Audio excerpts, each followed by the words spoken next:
오늘 우리에게 주신 하나님의 말씀은 요한복음 10장 7절에서 16절 말씀입니다. 그러므로 예수께서 다시 이르시되 내가 진실로 진실로 너희에게 말하노니 나는 양의 문이라. 나보다 먼저 온 자는 다 절도요 강도니 양들이 듣지 아니하였느니라. 내가 문이니 누구든지 나로 말미암아 들어가면 구원을 받고 또는 들어가며 나오며 꼴을 얻으리라. 도둑에 온 것은 도둑질하고 죽이고 멸망시키려는 것뿐이요 내가 온 것은 양으로 생명을 얻게 하고 더 풍성히 얻게 하려는 것이라. 나는 선한 목자라. 선한 목자는 양들을 위하여 목숨을 버리거니와 삭구는 목자가 아니여 양도 제 양이 아니라 이리가 오는 것을 보면 양을 버리고 달아나나니 이리가 양을 물어가고 또 해치느니라. 달아나는 것은 그가 삭구인 까닭에 양을 돌보지 아니함이라. 나는 선한 목자라. 나는 내 양을 알고 양도 나를 아는 것이 아버지께서 나를 아시고 내가 아버지를 아는 것 같으니 나는 양을 위하여 목숨을 버리노라. 또 이 우리에 들지 아니한 다른 양들이 내게 있어 내가 인도하여야 할 터이니 그들도 내 음성을 듣고 한 무리가 되어 한 목자에게 있으리라.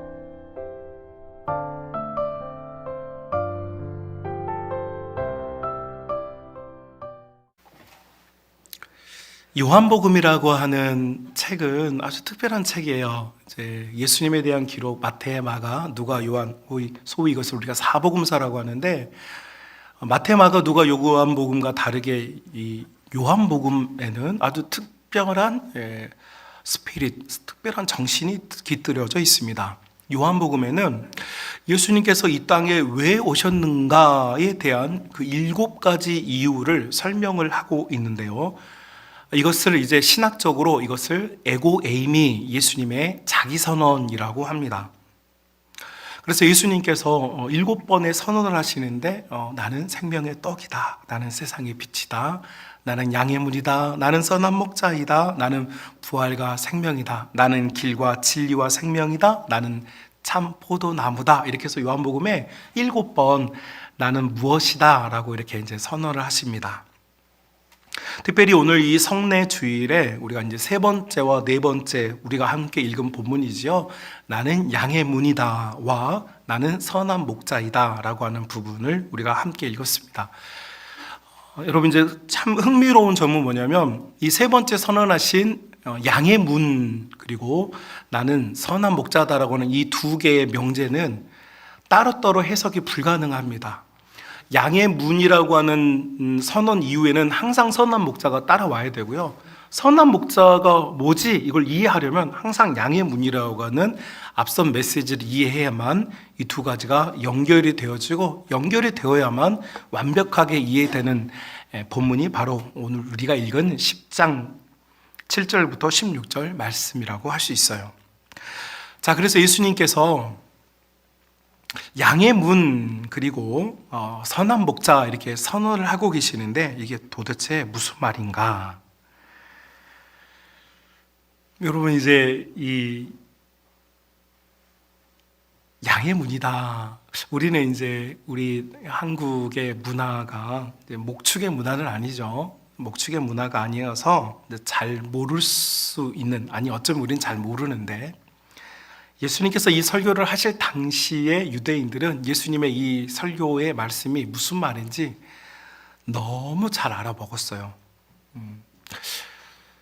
여러분, 이 양이라고 하는 존재는 여러분이 목회자님들의 많은 설교를 통해서 양의 여러 특징들을 들으셨을 겁니다. 그 특징들 모두 맞습니다. 시력도 약하고 스스로 생존하기에 참 부족한 존재입니다. 특별히 이 생태계에 존재하는 동물들 중에 인간의 터치를 받지 않으면 순식간에 생명이 다해버리는 동물이 바로 양이라고 하는 존재입니다. 양은 보호받지 않으면 이 자연계에서 아주 쉽게 도태되는 동물이란 뜻입니다. 여러분 이거 이해가 잘 안 되시죠? 제가 뉴질랜드를 가게 되는데 오클랜드 공항에 도착을 했어요. 공항을 벗어나자마자 양들이 나오더라고요. 벌판에 초원 위에 엄청나게 많은 양들이 있어요. 그래가지고 와 양이다 하면서 그렇게 많은 양을 처음 봐서 막 수천 마리의 양들을 계속 봤어요. 근데 차를 타고 달리는데 1시간이 지났는데도 계속 양이 있어요, 도로가에. 2시간 그러다가 잠이 들었어요. 4시간쯤까지 보다가 잠이 들었어요. 목적지 7시간 만에 도착했는데 깨우시더라고요. 도착했는데 눈을 떴는데 여전히 들판에 양이 있었어요. 그 양이 엄청나게 많은 거죠. 근데 이 양들은 다 어떤 양이냐면 인간의 손에 의해서 길러지는 목축되고 있는 양들이죠. 이렇게 많은 양들이 사람의 손에 의해서 길러지고 있고, 그래서 우리 한국인들도 양고기를 또 이렇게 즐겨 먹는 이런 문화가 많이 생긴 것 같아요. 그런데 저희가 생각하기에 양은 사람들에 의해서 목축되고 있기 때문에 크게 위협이나 어려움이 없을 것 같은데, 제가 저도 태어나서 처음으로 알게 된 이제 사실이 하나 있습니다. 어떤 지역에 가게 됐고, 거기에 이제 기념품을 파는 가게에 들어갔는데, 그곳에 들어가 보니까 양 가죽을 파는 거예요. 여러분, 양 가죽은 여러분도 아마 여러분 집에도 지금 아마 양모 이불이라든지 양털 이런 제품들이 아마 있을 텐데, 양 가죽을 팔아요. 그래서 봤는데 근데 너무 가격이 비싼 거예요. 아니, 왜 이렇게 비싸? 물어봤어요. 물어봤더니 그때 이제 제가 처음으로 알게 된 진실. 양이라고 하는 동물은 사람의 손에 의해서 목축당할 때는 늘 털을 깎아주잖아요. 보호해주잖아요. 그래서 양이 생명력이 긴데, 자연계, 생태계에 존재하는 양들은 양털이 멈추지를 않는데요, 자라는 게. 그래서 양털이 계속 자라서 결국 양이 어떻게 되냐면 더워서 죽는데요. 그리고 더워서 죽거나 양털이 너무 자라서 나중에는 기동이 안 될 만큼 양털이 자라서 결국은 목초지를 찾아가고 물가를 찾아가서 음식물을 먹어야 되는데, 그렇게 하지 못하고 결국 그 무거운 이 양털의 무게 때문에 이제 가다 이제 지쳐서 거기에 쓰러져서 생명이 끝난다는 거예요. 근데 그렇게 자연사한 양들은 사람의 손길을 받지 않았기 때문에 양 가죽이 튼튼하고 두텁고 품질도 좋다는 거예요. 자, 제가 이제 자연계에 있는 양의 양털이 좋다는 걸 이야기하고 싶은 게 아니라, 그때 제가 알게 된 게 무엇이냐면, 양이라고 하는 동물은 자연계에 있으면 생명이 너무 짧다는 거예요. 제가 그걸 보면서 오늘 이 본문의 말씀이 이해가 되기 시작한 거예요. 여러분, 양은 누군가 양털을 깎아주지 않으면 그 양털 때문에 죽어요. 여러분, 우리도 자연계에 우리가 존재해요. 예수님 없는 자연계에서 편안하게 그렇게 살면, 우리가 정말 내 마음대로 살면 잘 살 것 같은데요, 우리의 죄가 계속 자라나기 때문에 결국은 이 죄가 우리를 죽이는 거예요. 우리에게는 행복이나 자유가 없고, 그 양이, 여러분, 그 양털이 자라는 게 얼마나 공포겠어요. 결국 그 양털 때문에 그 양은 죽는 거거든요. 여러분, 예수님께서 지금 하나님의 자녀들에게 뭐라고 말씀하시냐면, 얘들아, 있잖아, 나는 양의 문이야. 양의 문은 어디에 존재합니까? 여러분, 한마디로 말하면 울타리가 있어야 양의 문이 있는 거예요. 예수님께서 이 땅에 오셔서 저 자연계에서 자신의 죄가 자라나서 죽을 수밖에 없는 우리를 향하여서 당신의 울타리 안으로 우리를 불러 모으셨어요. 그리고 목자의 손길이 닿는 그 울타리 속으로 우리를 초대해 주신 줄로 믿습니다. 그런 살아남을 수 있는 울타리를 주셨는데, 문제는 뭐냐면 이 울타리는, 양들은 이 울타리를 넘어갈 수 있는 능력이 없어요. 이 울타리를 벗어날, 이 울타리 속으로 들어갈 수 있는 어떠한 지혜나 지략도 없어요. 오직 길이 하나뿐인데, 예수님이라고 하는 양의 문, 양이 들어갈 수 있는 그 문은, 그 울타리 속으로 들어갈 수 있는 문은 예수님뿐이에요. 그래서 누구라도 예수님을 믿기만 하면 그분의 보호 속으로 들어가게 되는 줄로 믿습니다. 우리의 죄가 자라나 우리를 죽이는 그 순간까지 우리가 사는 것이 아니라, 여러분, 예수님을 믿기만 하면 예수님을 통하여서 그분이 우리의 양의 문이 되시기에 우리가 그분의 울타리 안으로 들어가는 것이고, 그분의 사랑 속으로 들어가는 것이고, 그분의 보호 속으로 들어가게 되는 것을 믿습니다. 그래서 오늘 본문 10장 10절에 보면 예수님께서 내가 온 것은 양으로 생명을 얻게 하기 위해서다. 여러분, 우리가 상상하는 것처럼 양의 문이 있어요. 양이 들어다닐 수 있는 문이 있다. 그런데 이게 무슨 생명이냐? 사실은 연관이 안 되죠. 그러나 예수님께서 보여주는 이 그림, 이 울타리 속으로 들어가야 목자의 손길을 받고, 목자의 손길이 있어야 양은 행복을 누리고 참된 평안을 누리는데, 여러분, 예수님이라고 하는 이 문을 통해서만 양들이 생명을 얻게 되는 줄로 믿습니다. 그래서 요한복음 5장 24절 말씀에 이렇게 선언하고 계세요. 내가 진실로 진실로 너희에게 이르노니 내 말을 듣고 또 나 보내신 이를 믿는 자는 영생을 얻었고 심판에 이르지 아니하나니 사망에서 생명으로 옮겨졌느니라. 아멘. 그러니까 예수님께서 이 땅에 오셔서 내 마음대로 살았던, 죄의 양털을 계속 길러내면서 살았던 우리를 그분의 울타리 안에 우리를 불러주셔서 우리를 심판에 이르지 아니한 영생과 생명을 우리에게 공급하여 주시고, 우리를 그 은혜의 울타리 안으로 초대하여 주셔서 결국에서는 사망에서 생명을 얻게 되고 우리의 생명이 예수 그리스도로 말미암아 보장함을 얻게 된 줄로 믿습니다. 여러분, 그래서 예수님께서 나는 양의 문이라고 선언을 하셔요. 자, 곧 이어서 예수님께서 이제 또 하나의 선언을 하십니다. 나는 목자다. 그런데 어떤 목자냐면 나는 선한 목자다. 이렇게 선언하십니다. 여러분, 이 울타리 안에 들어왔으면 이제 이 울타리는, 여러분, 이 울타리가 있으니까 보호를 받는 거잖아요. 목자의 보호를 받아요. 자, 그런데 문제는 뭐냐면 이 울타리 안에 뭐가 찾아오느냐? 오늘 본문에 보니까 여러분, 이리 때가 찾아온다는 거예요. 이 울타리 안에 이리 때가 찾아와요. 여러분, 우리가 예수님을 믿는다고 해서 우리의 삶이 그때부터 완전 피스, 완전 샬롬, 완전 평안, 이 상태가 되는 게 아니에요. 우리의 울타리 안에도 이리와 늑대들이 뛰어다니면서 여러분의 영적인 목덜미를 물어뜯고, 기도의 목덜미를 물어뜯고, 말씀 사랑의 목덜미를 물어뜯고, 주님 사랑하는 마음의 목덜미를 물어뜯고, 여러분이 그 생명이 닿을 때까지 여러분을 놔주지 않아요. 여러분, 우리의 믿음이 완전히 바스라질 때까지 여러분 이리 때가 우리를 짓밟고 우리를 괴롭힌단 말이에요. 예수님께서 이 이야기를 하시는 거예요. 이 울타리 안에 이런 공격이 찾아온다. 우리의 신앙의 공격이 찾아온다. 우리의 삶의 경제적인 공격과 삶의 어려움의 공격이 찾아온다. 이때 예수님께서 하시는 말씀이 그 울타리 안에 두 부류의 목자가 존재한다.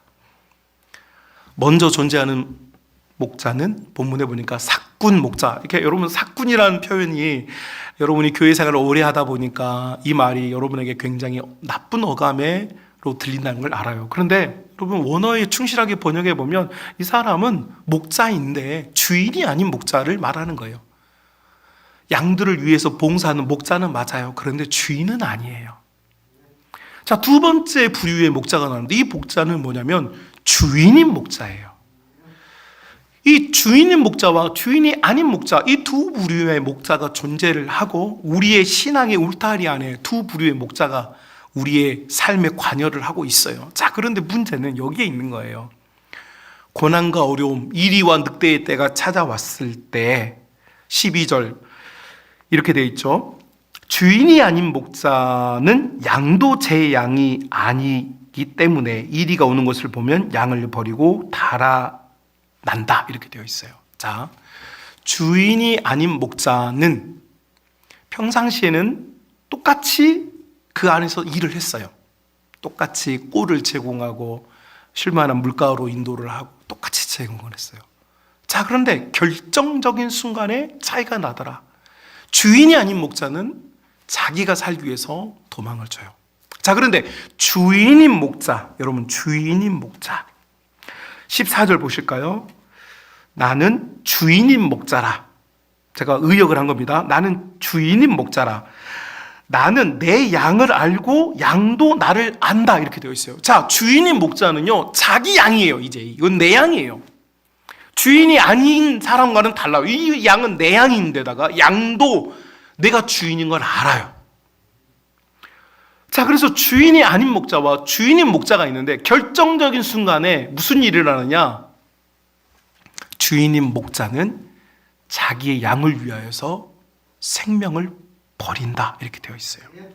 그러나 주인이 아닌 목자는요, 자기가 살기 위해서 양을 버려요. 여러분, 실미도라는 영화가 있었어요. 여러분 보신 분도 계실 거고 안 보신 분도 계실 건데, 실미도라는 영화는 여러분 이 북한에서 파견된 이 김신조의 27인이 청와대를 기습해가지고 우리나라의 대통령을 암살하기 위해서 파견이 돼가지고 그런 일이 있은 후에 우리나라 정부가 북한의 수계를 우리도 똑같이 갚아줘야 된다 해가지고 공작 특수부대를 만들었어요. 이 특수부대를 인천 앞바다에 있는 실미도, 영종도 옆에 있는 실미도라고 하는 섬에 가둬놓고 특수훈련을 했습니다. 그리고 북한에 이제 파견을 해가지고 그들의 목적을 이루려고 했는데, 세상이 바뀌면서 이 특수부대가 필요가 없게 되었고, 고위 관리자들이 이 부대를 세상에 알리는 게 싫어서 부대를 제거하려고 합니다. 자, 그런데 이 와중에 그 부대 안에 2명의 하사관이 있습니다. 이 사람들을 훈련시키는 2명의 하사관이 있는데, 첫 번째 하사관은 어떤 사람이냐면 훈련생들을 위로해주는 하사관이었어요. 깨졌네, 아프네, 상처받았네, 얼마나 힘들어, 얘들아 힘들지, 이렇게 돌봐주는 하사관이 있고, 한 하사관은 독사 같은 하사관이었어요. 그냥 잡먹을 것처럼 그냥 막 괴롭히고, 막 독한 훈련을 시키고, 막 높은 곳에서 뛰어서 내리게 하고, 막 나무를 손으로 패가지고 나무를 패게 만들고, 막 이런 훈련을 시키는 거예요. 그러니까 거기서 훈련받고 있는 훈련생들 입장에서는 다쳤네, 깨졌네, 배고프지 해주는 하사관이 인기가 많았겠죠. 그가 참 목자라고 생각했을까요? 그런데 고위 관계자들이 이 부대를 없애려고 결심을 하고, 이 부대에 훈련받았던 훈련병들을 다 제거하라는 명령이 떨어집니다. 여러분, 이때 늘 이 병사들을 위해서 봉사하고 어떻게 하면 좋아 위로해 주었던 이 하사관은 그 병사들을 죽이려고 총부리를 겨눕니다. 그런데 독사처럼 이 병사들을 괴롭히고 독하게 훈련시켰던 이 하사관은 이들을 살리기 위하여서 노력을 합니다. 그러면 이 하사관은 왜 그렇게 훈련할 때 이렇게 독하게 울었느냐? 왜요? 살아서 돌아오라고. 그냥 괜찮니? 어렵니? 힘들니? 그러면요, 가면 다 죽는 걸 알아요. 그러나 비록 지금은 혹독한 훈련이지만 네가 살아올 수 있는 방법은 나무를 손으로 패고 돌을 손으로 깨서라도 무슨 일이 있어도 넌 살아와야 된다. 여러분, 2명의 하사관 중에 누가 참 목자입니까? 여러분, 우리 신앙의 울타리 안에도요, 그런 현상이 있어요. 우리는 늘 우리를 위로해 주시는 주님, 나를 만져주시고 걱정하는 일에 대해서 어떻게 하면 좋니? 얼마나 어렵니? 여러분, 우리는 늘 거기에 대한 열망이 있어요. 그러나 참 목자는요, 주인인 목자는요, 양을 살리고 싶어 해요. 사랑의 맥대기로 때리고요, 회개할 마음이 갖도록요 책망하시고요, 나는 너를 살리길 원한다라고 말씀하세요.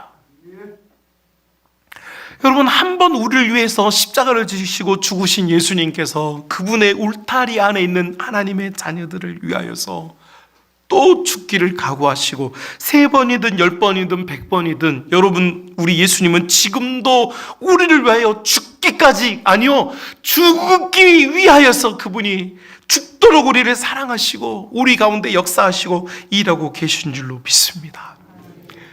그래서요, 오늘 우리 10장 10절 본문에 보면 이런 말씀이 있어요. 내가 온 것은 양으로 생명을 얻게 하고, 이건 울타리를 준다는 의미예요. 그리고 더 어떻게 하느냐, 더 풍성히 얻게 하려는 것이다, 이렇게 말해요. 더 풍성한 것. 여러분, 더 풍성하다는 말이 무슨 뜻입니까? 여러분, 예수님은 구속자 혹은 구조자의 역할에서 멈추지 않으신다는 거예요. 예수님은 우리에게 생명을 주셔서 울타리에 집어넣은 것만으로 만족하신 분이 아니세요. 울타리에 넣어주신 예수님께서 이리 때가 찾아오고 늑대 때가 찾아와서 우리의 인생이 망가지고 슬픔에 빠지고 괴로울 때, 여러분, 참 목자 되신, 선한 목자 되신 우리의 주인 되신 예수님은 우리를 괴롭히는 적대적인 세력들과 우리가 받고 있는 이 공격 앞에서 우리 주님이 목숨을 걸고 당신의 자녀들을 돌아보시고 끌어안고 계시고 보호해 주신 줄로 믿습니다. 그래서 예수님은 단순하게 우리를 구속한 것에서 멈추지 않으시고 우리에게 더 많은 생명력을 주시고 우리가 살아나고 마침내 이기게 만들고 마침내 승리하게 만드는 천성을 향해 가는 하나님의 자녀들이 결코 이 길을 포기하지 아니하고 이기도록 만들기 위해서 우리 예수님은 지금도 죽고 계시고 또 죽고 계시고 오늘 또 우리에게 생명을 다해서 일하고 계신 주님이 우리 예수님인 줄로 믿습니다. 여러분, 우리의 마음이 연약하고 어리석어서 자꾸 우리 주님을 위로하라고, 주님 나를 위로해달라고 요청하지만 예수님은 위로하는 분이 아니고 나를 위해 지금도 죽으시는 분이에요. 여러분, 이것은 상상을 불가한 일입니다. 여러분, 우리는 가정에 어려운 일을 만나면 내가 죽겠다고 말합니다. 그러나 여러분, 내가 죽을 심정이면 우리 주님은 얼마나 가슴이 아프시겠습니까? 저도 부족한 부모입니다. 세 자녀의 아비로서 우리 아이들이 너무 아픈 질병에 힘들어하면요, 그런 마음이 들어요. 내가 대신 아팠으면 좋겠다. 내가 대신 아팠으면 좋겠다. 눈물이 나와요. 여러분, 부족하니 육신의 아비도 이런 마음이 있는데 여러분을 위하여서 살과 피를 주신 우리 예수님께서 우리가 살아가고 있는 이 믿음의 울타리의 생활에 대해서 그분이 10번, 100번 오늘 또 죽고 어제도 죽으셨고 우리를 위하여 날마다 죽으심으로 우리를 지금 살려내고 있는 줄로 믿습니다. 그러니 하나님의 자녀들은요, 참 목자를 바라봐야 합니다. 우리를 위로해주는 주인이 아닌 목자를 바라보면서요, 위로받으려고 하지 마시고, 주여, 주께서 날 위해 오늘 또 죽으시니 주여, 나도 예수 그리스도 당신과 함께 죽고 예수와 함께 사는 인생 되게 하옵소서. 나도 당신의 죽음에 참여하는 자가 되게 하옵소서. 나도 이 인생의 즐거움에 대하여는 죽고 내가 오직 예수 그리스도의 복음과 십자가에 대해서는 사는 자녀가 되게 하옵소서. 여러분, 우리 예수님께서 우리에게 넓은 길, 편안한 길 가라고 말씀하신 적이 없으십니다.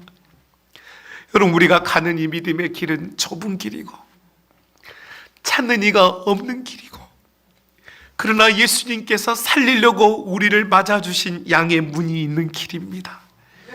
사랑하는 믿음의 성도 여러분, 이 사랑을 우리가 받았으니 누리는 성도가 됩시다. 내가 몰라서, 내가 깨닫지 못해서 예수님이 오늘 또 날 위해 죽고 계신다는 걸 여러분 알지 못했다면 회개하시고 돌이켜서 주님과 함께 죽고 주님과 함께 다시 살아나는 은혜의 성도, 복된 성도들이 다 될 수 있기를 주님의 이름으로 축복합니다.